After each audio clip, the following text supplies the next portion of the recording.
Di sudut paling pinggir Kabupaten Tasikmalaya, terdapat sebuah desa kecil bernama Tenjowaringin. Desa itu seperti desa-desa lain di pegunungan Jawa Barat, tenang, dingin, dan seolah tak pernah berubah meski zaman terus berjalan. Di sana, di antara kabut pagi dan udara sejuk yang membawa aroma tanah basah, tinggal seorang perempuan tua yang sudah lama hidup seorang diri. Namanya Mbah Sari Ningsih, atau biasa dipanggil Mak Sari oleh warga sekitar. Usianya mungkin sudah lewat 70 tahun, rambutnya putih penuh diikat seadanya dengan karet hitam yang sudah kendur. Tubuhnya kurus tapi masih kuat berjalan kaki belasan kilometer setiap hari untuk menjajakan sapu ijuk buatannya sendiri. Tiap pagi, Mak Sari memikul sapu-sapu itu di pundak, dimasukkan dalam karung bekas yang dijahit ulang dan berkeliling dari desa ke desa. Meski banyak orang menganggap sapu ijuk sudah kalah saing dengan sapu plastik yang lebih ringan dan murah, tapi Mak Sari punya pelanggan setia. Bukan karena sapunya lebih bagus, tapi karena mereka tahu Mak Sari menjual sapu bukan untuk mencari untung, melainkan untuk bertahan hidup. Pagi itu, kabut turun lebih tebal dari biasanya. Matahari malu-malu muncul dari balik awan, dan angin berembus membawa suara dedaunan kering yang berjatuhan di halaman rumah-rumah warga. Mak Sari duduk sebentar di pos ronda dekat perbatasan dusun. Kakinya pegal karena semalam hujan deras dan ia terpaksa tidur hanya dengan alas tikar tipis di rumahnya yang nyaris roboh. Ia menghela napas, lalu mengangkat karungnya kembali dan melangkah ke arah dusun Tanjung Karang, desa sebelah yang agak lebih ramai. Di tengah perjalanan, ia bertemu dengan seorang petani muda bernama Kang Narto yang sedang mendorong sepeda berisi hasil panen kacang panjang. Mak Sari, jauh-jauh ke Tanjung Karang lagi. Sapa Narto ramah. Iya, Kang. Siapa tahu laku 1-2 sapu buat beli beras. Daripada di rumah bengong. Jawab Mak Sari kecut. Narto menawarinya tumpangan sampai perempatan. Tapi Mak Sari menolak halus. Ia merasa tak enak dibantu terlalu sering. Lagi pula berjalan kaki sudah menjadi kebiasaannya. Siang mulai menjelang ketika hujan rintik-rintik turun dari langit. Mak Sari belum juga mendapatkan pembeli. Beberapa rumah di Tanjung Karang sedang sepi karena penghuninya pergi ke ladang. Ia berteduh sebentar di teras masjid, lalu kembali menyusuri jalanan desa. Tak lama kemudian hujan bertambah deras. Angin berembus lebih kencang dan langit seperti gelap mendadak meski belum jam sore. Mak Sari memutuskan untuk mencari tempat berteduh. Di pinggir jalan menurun, ia melihat sebuah rumah tua yang tampak kosong. Cat temboknya mengelupas, pintu depannya setengah terbuka, dan halaman depannya ditumbuhi ilalang liar. Saya tidak ganggu, saya cuma numpang teduh. Gumamnya lirih. Semacam permintaan izin pada siapapun yang mungkin ada di sana. Waktu berjalan cepat. Hujan tak kunjung redah dan sore berubah jadi senja. Kabut perlahan turun menyelimuti halaman depan. Dari celah-celah pintu, angin masuk membawa aroma debu dan kayu lapok. Namun yang aneh, Mak Sari justru merasa hangat di dalam rumah itu, seolah ada perapian yang menyala di kejauhan. Padahal jelas-jelas tak ada siapapun di sana. Menjelang maghrib, udara menjadi lebih pekat dan sunyi. Mak Sari sempat berpikir untuk pulang meski malam, tapi lututnya sudah tak sanggup lagi. Ia memutuskan untuk bermalam saja di rumah kosong itu, hanya untuk semalam. Ia mengambil sapu-sapunya, menyusunnya di dekat dinding dan menggulung selendangnya sebagai alas kepala. Tak ada lampu, hanya cahaya remang dari sisa senja yang menyelinap melalui jendela pecah. Namun, saat malam benar-benar datang, barulah suasana berubah. Dari arah belakang rumah terdengar bunyi seperti orang menyapu. Suara khas gesekan ijuk dengan lantai kayu lambat dan konsisten. Mak Sari duduk tegak menahan napas, matanya menatap ke arah suara, tapi tak ada siapapun. Mungkin tikus, pikirnya dalam hati, tapi ia tahu persis itu suara sapu, dan ia paling hafal suara seperti itu. Suara itu berhenti. Lalu dari arah dapur terdengar kursi yang diseret pelan, lalu tungku yang dibuka. Seolah ada seseorang di sana memasak. Mak Sari ingin berdiri, tapi tubuhnya berat, napasnya mulai sesak. Di sekelilingnya udara menjadi lembab dan bau dupa samar tercium di udara. Tiba-tiba dari pintu dapur muncul sosok perempuan tua memakai kain batik. Rambut digelung membawa mangkuk berisi bubur jagung panas. Wajahnya ramah tapi asing. Tidak seperti warga desa manapun yang pernah ia kenal. Silakan dimakan, biar nggak masuk angin. Kata perempuan itu lembut, seolah sedang berbicara pada anak kecil. Mak Sari ingin menjawab, ingin bertanya siapa dia, tapi mulutnya terkunci. Ia hanya bisa melihat, dan sesaat kemudian dunia menghitam. Pagi datang tanpa suara. Kabut masih menggantung rendah di atas tanah, dan embun menempel di dedaunan liar di halaman rumah tua itu. Burung tidak berkicau, tidak terdengar suara ayam berkokok, atau langkah orang menuju sawah seperti biasanya. Suasana pagi itu terasa aneh, terlalu hening. Mak Sari terbangun perlahan, matanya berat. Ia merasa tidur sangat nyenyak. Bahkan tubuhnya tak terasa pegal, meski semalaman hanya bersandar di dinding tua. Saat ia membuka mata, cahaya pagi menerobos melalui celah jendela, dan di hadapannya ada mangkuk kosong dan sendok kayu.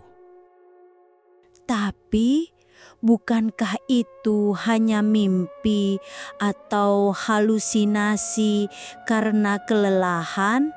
Ia mencium mangkuk itu, bau sisa jagung rebus dan santan masih samar tercium.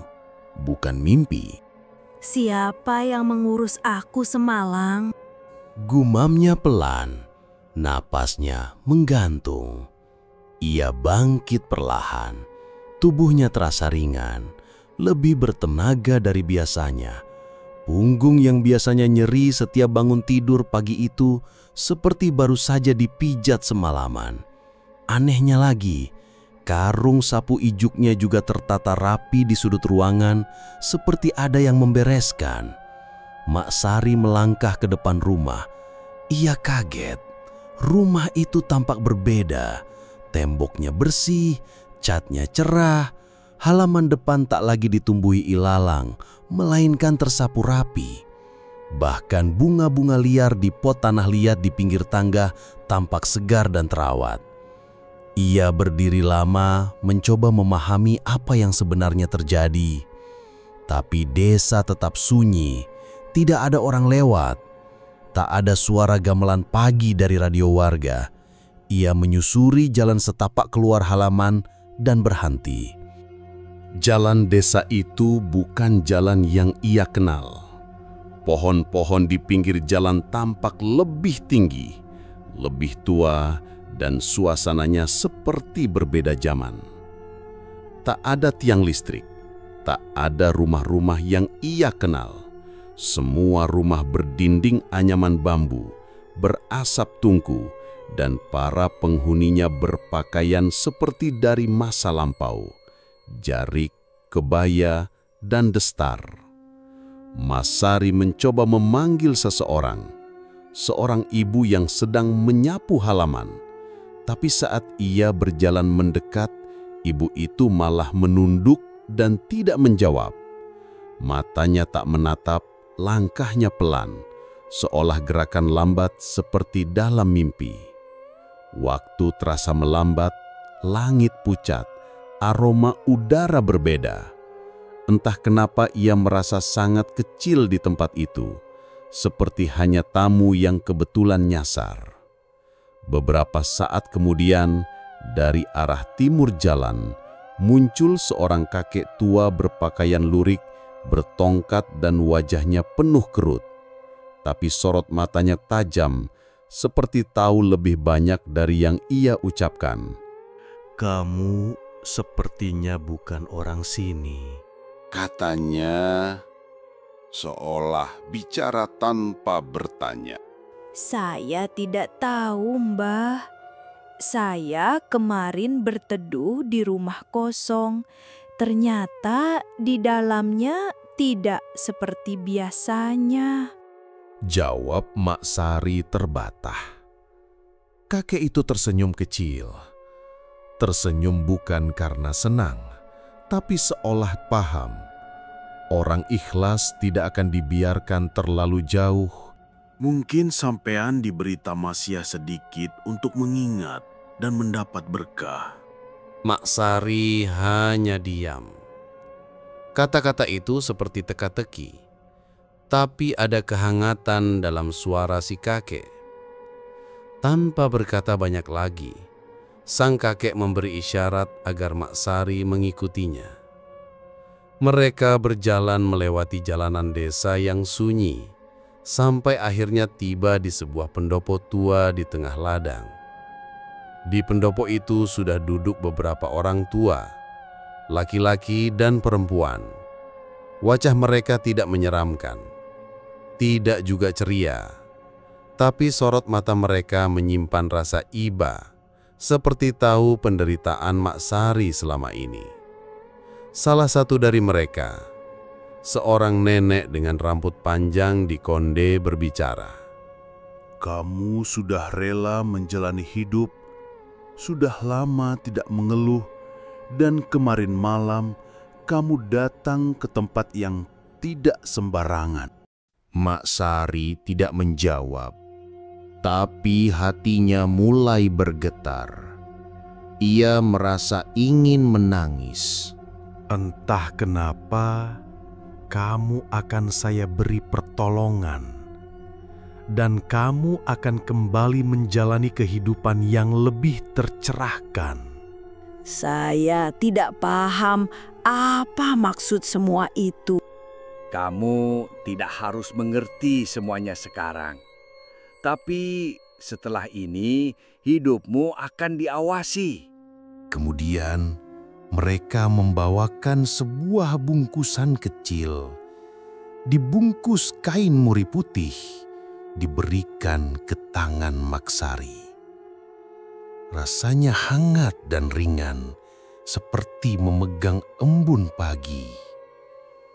Setelah itu, semuanya menghilang perlahan, seperti ditiup angin. Mak Sari terbangun di rumah tua itu, masih di tempat yang sama. Tapi hari sudah pagi betul. Burung-burung mulai berkicau, dan saat ia melihat sekeliling rumah itu, kembali seperti semula. Lusuh, cat mengelupas, dan ilalang memenuhi halaman. Di pangkuannya masih tergenggam bungkusan mori putih kecil. Dengan tangan gemetar, ia membuka lipatannya. Di dalamnya ada lidi-lidi kecil ijuk yang dirangkai seperti miniatur sapu dan sebutir kacang hijau kering. Mak Sari tak tahu apa artinya, tapi entah kenapa air matanya mengalir sendiri. Sehari setelah kejadian aneh itu, Mak Sari kembali melanjutkan hidup seperti biasa. Ia melipat kembali selendangnya, memasukkan bungkusan mori putih ke dalam kantong kain tua, dan memanggul karung sapu ijuk yang tinggal sedikit isinya. Tapi sejak pagi itu, ada sesuatu yang berubah dalam dirinya. Ia merasa tenang seperti ada yang menjaga langkahnya, meski ia tak tahu siapa. Langit pagi masih mendung tipis.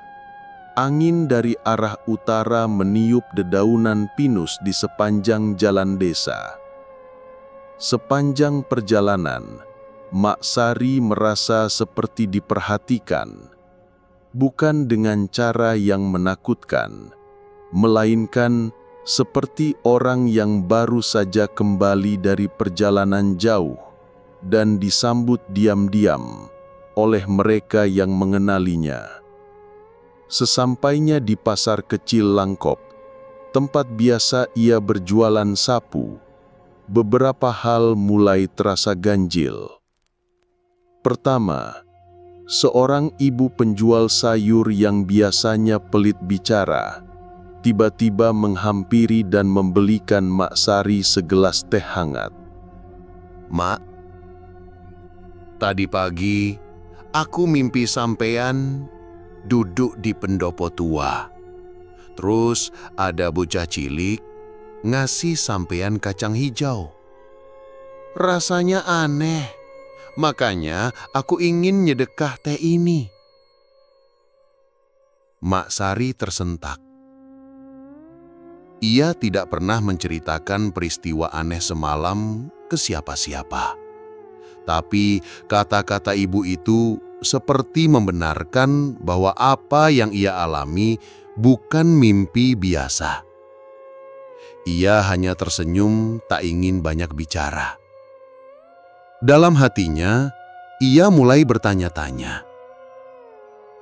Apakah pendopo itu betul-betul ada, ataukah hanya bagian dari dunia yang tak kasat mata? Hari-hari berikutnya berjalan pelan. Mak Sari kembali berjualan sapu keliling kampung, menempuh jalan tanah berdebu, mampir ke rumah-rumah warga yang sudah akrab dengannya. Tapi satu hal yang mulai ia sadari. Sapu ijuk buatannya laris tanpa alasan yang jelas. Biasanya ia hanya menjual sampai 3 sapu dalam sehari, cukup untuk makan dan membeli sedikit beras. Tapi belakangan, ia bisa menjual hingga 10 bahkan 15 sapu per hari.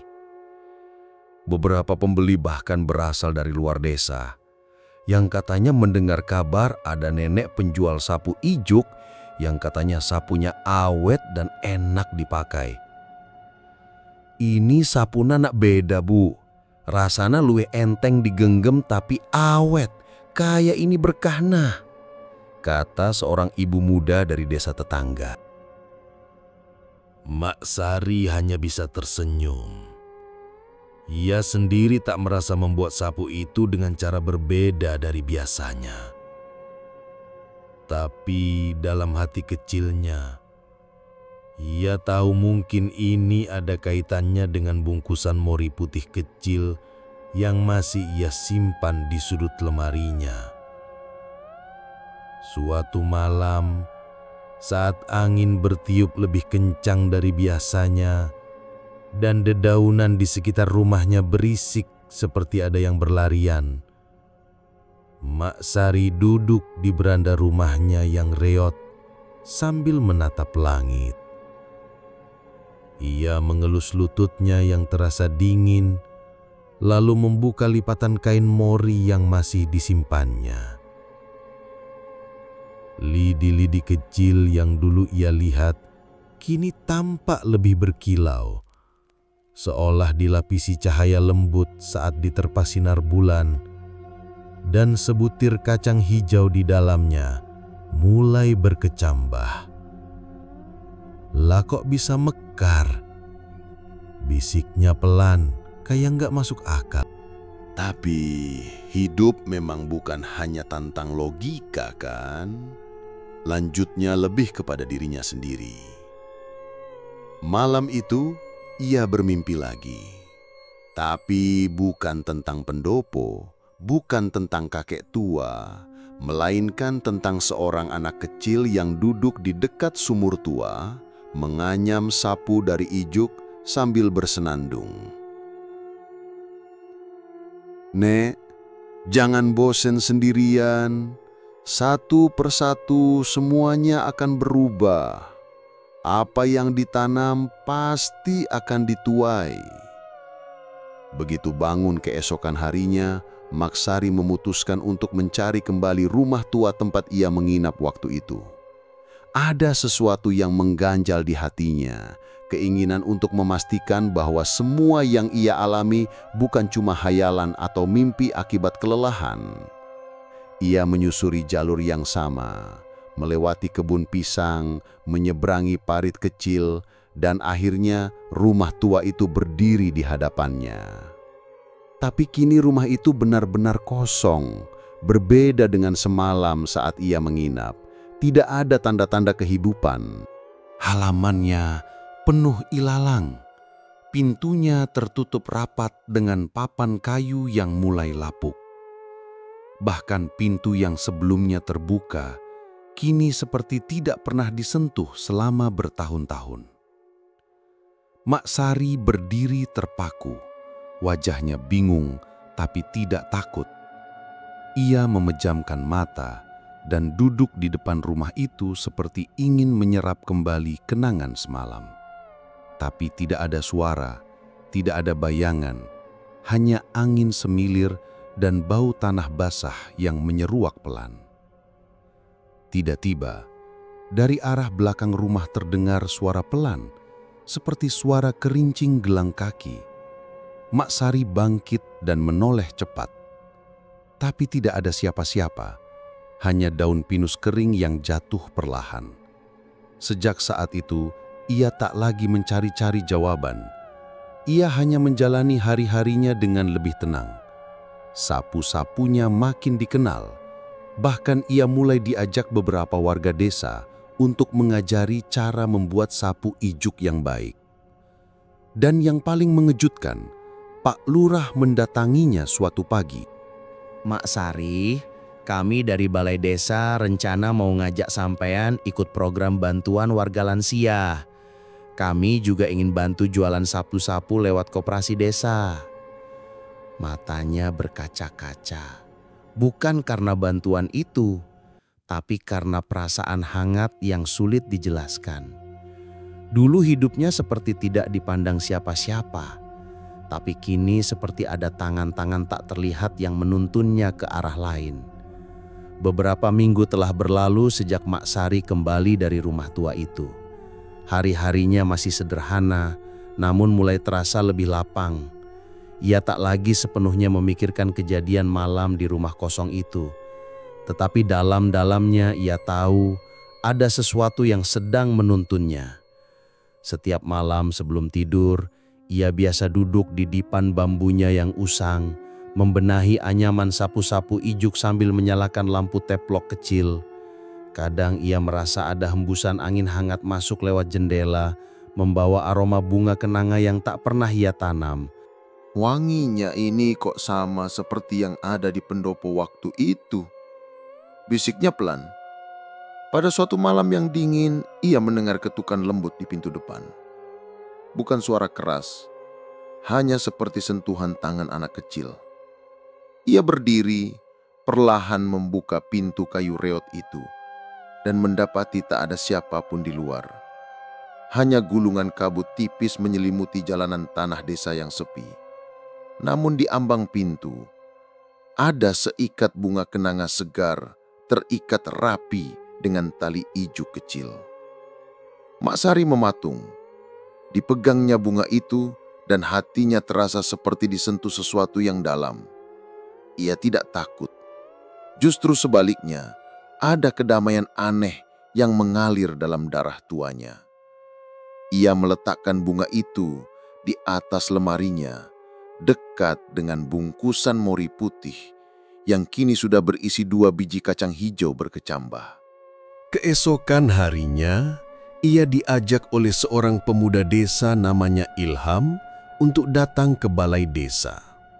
Ilham adalah kader muda desa yang aktif dalam kegiatan sosial. Ia ingin Mak Sari satu guru lokal dalam pelatihan kerajinan tangan untuk ibu-ibu di desa. Saya dan teman-teman mendukung nenek. Sapu nenek sangat istimewa. Kami berpikir Mak Sari bisa berbagi ilmu dengan generasi muda. Mak Sari tidak langsung menjawab. Ia tersenyum pelan, mengangguk dalam-dalam. Di sore harinya, saat duduk di beranda, ia mencoba merangkai ijuk seperti biasa. Tapi hari itu, jari-jarinya seolah bergerak lebih ringan. Beberapa kali ia merasa seperti ada yang membantu dari balik punggung.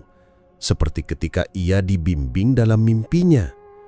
Tangan-tangan kecil yang mengarahkan dan membetulkan tiap simpul.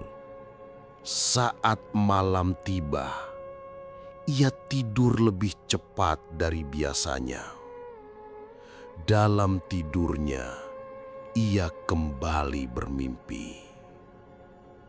Tapi kali ini, mimpinya lebih nyata. Ia berada di sebuah halaman luas yang dikelilingi oleh pohon randu dan pisang raja. Di tengahnya berdiri pendopo yang sama dengan lampu gantung tua yang bergoyang perlahan diterpa angin malam. Di bawah pendopo itu berdiri sosok kakek tua berjubah putih memanggilnya pelan. "Sari, semua hanya titipan. Orang hidup hanya mampir untuk minum. Yang penting jangan berhenti.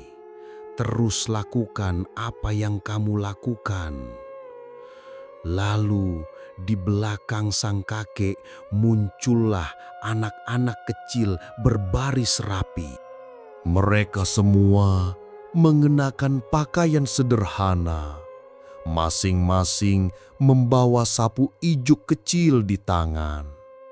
Mereka tersenyum dan salah satu dari mereka berkata, "Nenek, sapu ini sekarang menjadi simbol.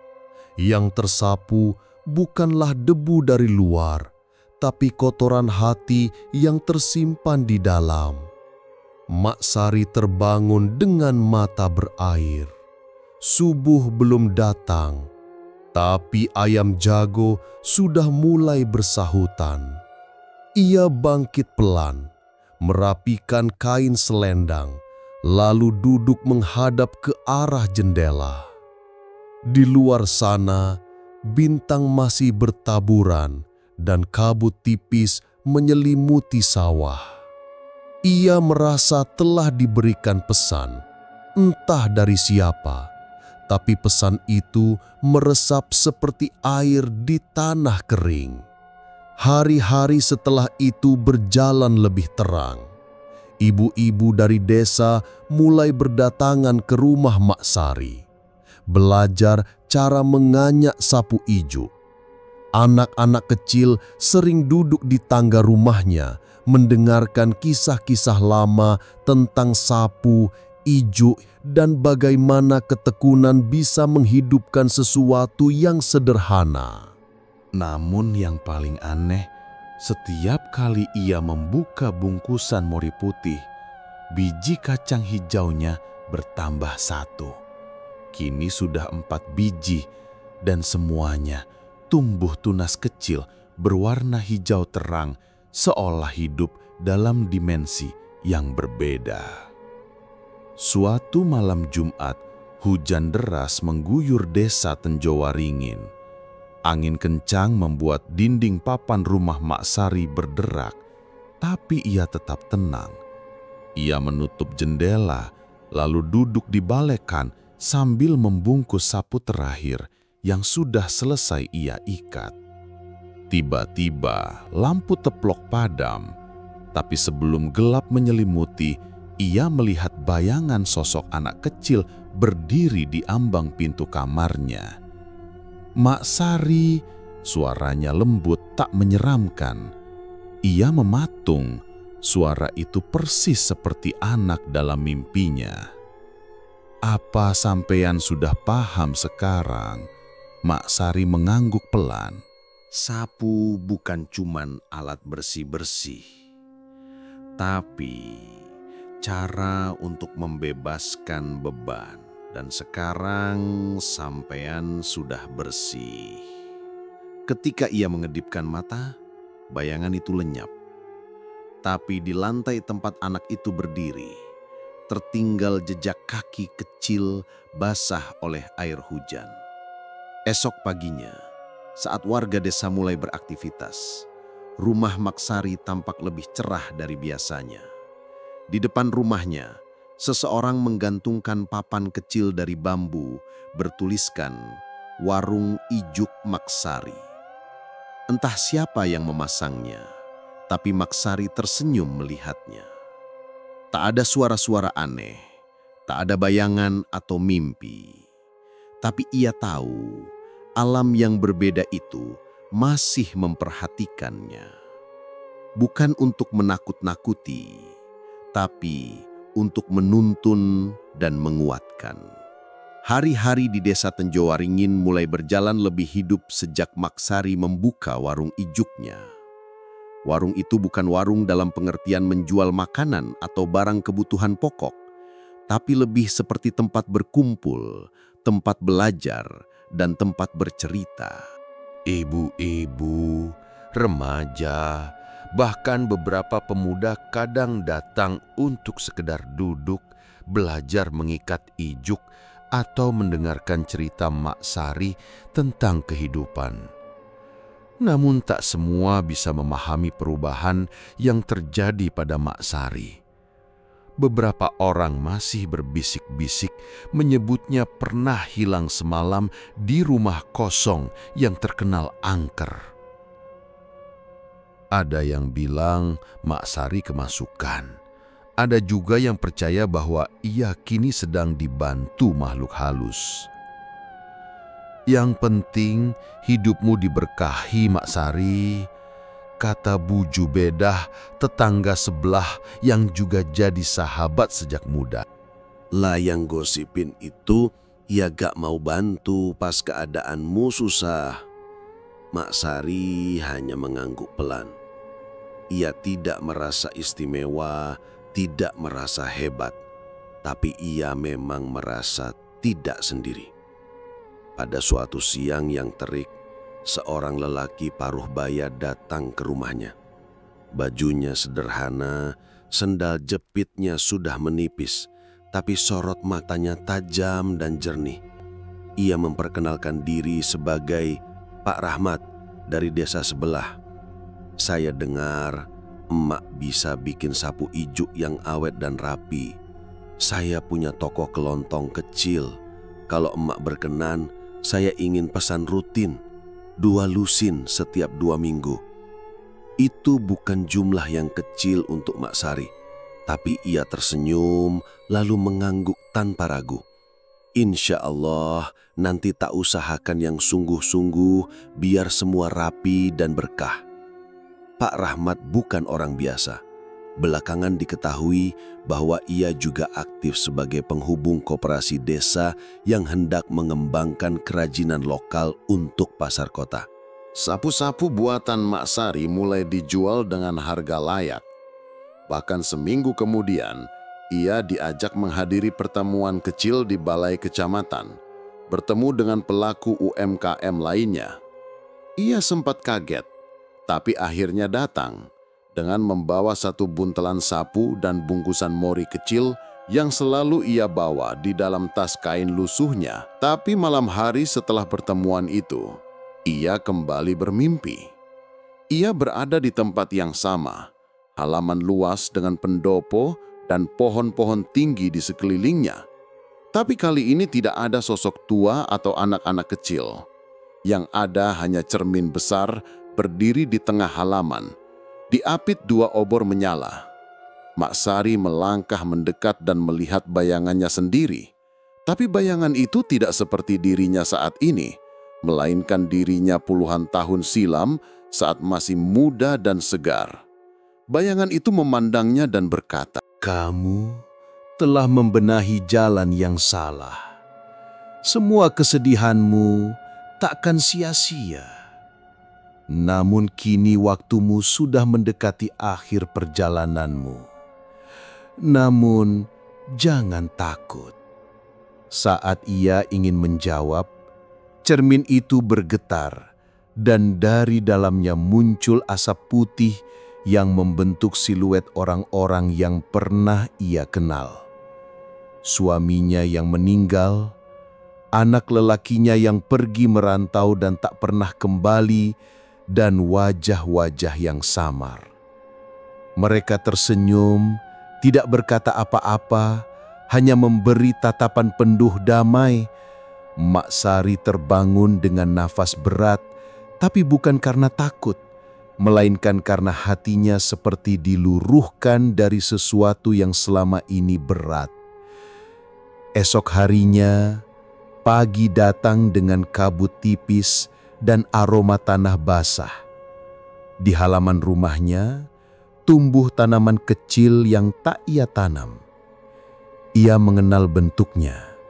Itu adalah tanaman kacang hijau, sama seperti biji-biji dari bungkusan mori putih yang ia bawa. Loh, gimana ini ceritanya? Gumamnya sambil jongkok melihatnya. Tunas-tunas itu tumbuh dalam baris rapi seperti ditanam tangan yang tahu benar arah dan jarak. Tidak banyak, hanya 5 atau 6, tapi cukup untuk membuat dada Mak Sari sesak haru. Ia lalu membuka kembali bungkusan morinya dan mendapati bahwa semua biji kacangnya kini hilang kosong. Namun yang membuatnya bergidik, di dalam bungkusan itu sekarang hanya tersisa sehelai serat ijuk tipis, teranyam membentuk huruf-huruf yang tidak ia mengerti. Ia membawanya ke masjid desa, menemui Pak Kiai yang sering ia segani. Sejak dulu, Pak Kiai membaca simbol itu perlahan, lalu tersenyum. Ini tulisan Arab kuno. Berbahagialah mereka yang menjalani hidupnya dengan sabar dan ikhlas. Mak Sari menunduk, air matanya menetes pelan. Tidak karena sedih, tapi karena merasa telah diterima kembali sebagai manusia penuh. Sore harinya, saat mentari menyentuh pucuk-pucuk pohon kelapa, Mak Sari duduk di serambi rumahnya. Ia menatap jalan tanah yang sepi dan mengingat semua hal yang ia lalui. Ia sadar rumah kosong tempat ia bermalam bukan sekadar rumah tua, tapi mungkin sebuah gerbang atau jendela yang membawanya melihat dunia lain. Dunia yang tidak kasat mata, tapi menyimpan pengertian yang dalam tentang kenapa manusia kadang harus jatuh lebih dulu sebelum bangkit. Kini hidupnya tidak mewah, tapi penuh. Tidak banyak harta, tapi hatinya lapang. Dan yang paling penting, ia tidak lagi merasa sendiri. Beberapa bulan berlalu, warung ijuk milik Mak Sari makin dikenal di desa-desa sekitar. Sapu buatan tangannya mulai masuk ke toko-toko kecil hingga pasar kecamatan. Tapi lebih dari itu, rumah kecil yang dulu sepi dan kusam kini jadi tempat yang hangat. Tak jarang anak-anak datang hanya untuk duduk-duduk di terasnya. Mereka suka mendengarkan dongeng atau kisah lama dari Mak Sari, terutama tentang sapu ijuk yang katanya bisa mengusir roh halus kalau dibuat dari niat yang tulus. Lah, iya kalau hatimu bersih, tanganmu jujur, semuanya ya bakal nurut lah, ucapnya suatu sore pada anak-anak yang duduk melingkar. Mak Sari tak pernah mengaku sebagai orang pintar. Ia bukan dukun, bukan juga orang sakti. Ia hanya seorang nenek yang telah melewati banyak luka dan kehilangan. Lalu suatu malam dibimbing oleh sesuatu yang tak bisa ia lihat sepenuhnya, tapi ia rasa hadir dalam hidupnya. Suatu malam di musim hujan, suara petir menggema di langit. Desa Tenjowaringin diliputi gelap karena listrik padam. Tapi di rumah kecil Mak Sari, suasana tetap tenang. Ia duduk di tikar, menata ijuk ditemani lampu minyak kecil. Di luar hujan merintik deras. Di dalam hening hanya diselingi suara cicit tikus di loteng. Tiba-tiba terdengar ketukan pelan di pintu. Mak Sari menoleh, rasa takut tidak muncul. Ia berdiri membuka pintu perlahan. Seorang lelaki muda berdiri di luar, basah kuyup, membawa tas besar di punggungnya. Matanya merah, wajahnya letih. Tapi ketika melihat wajah Mak Sari, ia tersenyum ragu dan pelan-pelan matanya berkaca-kaca. Mang, ini aku, Jajang, anakmu. Mak Sari tertegun. Ia memandangi wajah lelaki itu lama, sangat lama. Hujan seperti berhenti di telinganya. Dunia pun senyap. Jajang, suaranya lirih gemetar. Maafkan aku, terlalu lama. Lelaki itu mendekat, menjatuhkan tasnya, lalu bersimpuh di depan Mak Sari. Mak Sari tak bisa menahan tangis. Tangannya gemetar menyentuh rambut anaknya yang sudah tumbuh uban. Dunia seperti runtuh dan dibangun kembali dalam satu pelukan. Jajang, anak semata wayangnya yang pergi 20 tahun silam tanpa kabar, kini kembali. Ia bercerita tentang hidupnya di kota yang tak mudah, tentang pekerjaan serabutan, tidur di emperan, sampai akhirnya ia mendengar kabar tentang sapu ijuk dari desanya, dari warung kecil milik seorang wanita tua yang dulu pernah ia tinggalkan dalam diam. Aku tahu itu, Ma. Nalarku bilang gak mungkin, tapi hatiku tahu dan aku harus pulang. Malam itu mereka tak tidur. Mereka bercerita tentang masa lalu, tentang kerinduan, tentang rasa bersalah, dan tentang harapan. Hari-hari berikutnya, hidup Mak Sari berubah pelan, namun dalam. Jajang membantu di warung, memperbaiki atap rumah, dan bahkan belajar menganyam ijuk. Hubungan mereka tidak langsung pulih sepenuhnya. Banyak luka yang tak bisa dihapus begitu saja, tapi kini mereka berjalan bersama, bukan saling meninggalkan. Suatu hari, Jajang bertanya pada ibunya, Mak, malam waktu Mbak tidur di rumah kosong itu, Mak merasa apa? Mak Sari hanya tersenyum, lalu memandang ke halaman tempat tunas-tunas kacang hijau mulai tumbuh rimbun. Aku ngerti, Jajang, tapi rasanya kayak ketemu jalan balik, jalan untuk pulang. Kini rumah Mak Sari tak lagi suram. Ada suara, ada tawa, ada gurau, ada kesibukan. Warga pun mulai lebih menghargai dan menghormati dirinya. Bahkan rumah kosong tempat ia pernah bermalam itu kini dirawat oleh warga. Mereka percaya rumah itu punya aura baik dan dipakai sebagai tempat belajar membuat kerajinan Esa.